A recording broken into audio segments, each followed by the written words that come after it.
โตนะคะ มาดูตู้นี้ก็จะเป็นปลาขี้ตัง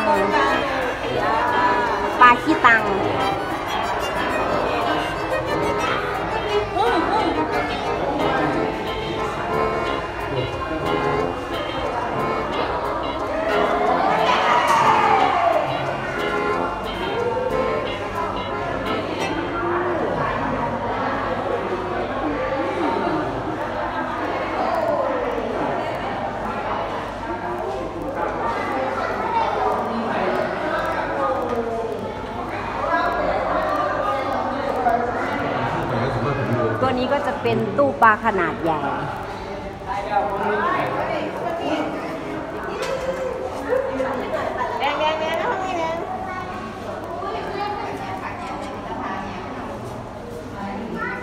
สวย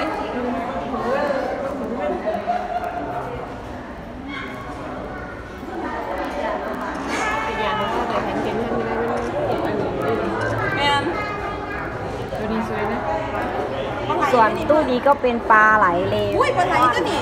ลายตะข่ายนะคะ ไหลโมเลตะลายตะข่ายปลากับปลาโนรี